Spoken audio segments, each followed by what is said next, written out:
आपने एक मिसाल सुनी होगी, भैंसों की बहनें होती हैं।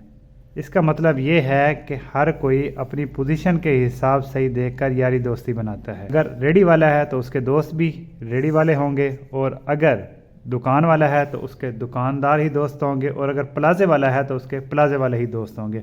बिल्कुल इसी तरह एंगल्स भी अपनी पोजीशन देखकर ही अपना ताल्लुक बनाते हैं। अब ये दो लाइंस हैं एम एन, जिनको एक ट्रांसवर्सल, जो ये लाइन काट रही है इसको हम ट्रांसवर्सल कह रहे हैं, एल ये काटती है। तो जो एंगल्स हैं वो भी जो सेम पोजीशन पर होंगे, सेम साइड पर होंगे, वही आपस में बराबर होंगे। अब ये एंगल और ये एंगल आपस में बराबर होंगे, इसको 1 कह दें, इसको अगर 5 कह दें। बिल्कुल इसी तरह जो यहाँ पर एंगल है ये वाला, वो इसके बराबर होगा। इसको आप 2 कह दें और इसको आप कह दें जी 6।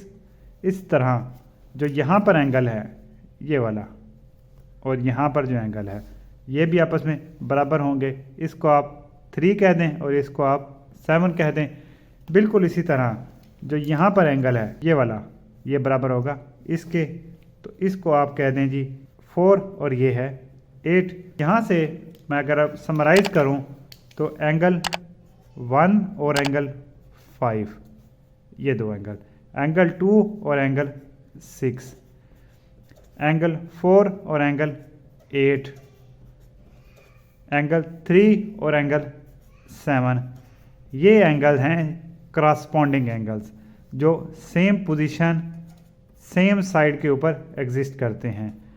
ये बराबर एंगल्स हैं और ये सेम साइड सेम पोजीशन पर है, और उनकी वैल्यू भी एक जैसे ही होगी। तो ये हैं जी क्रॉसपॉन्डिंग एंगल्स। तो मैंने पूरी कोशिश की कि आपको अच्छे तरीके से और सिंपल एग्जांपल की मदद से ये आइडिया समझा सकूं। अगर किसी किस्म का कोई क्वेश्चन है तो please ask. Thank you, good bye.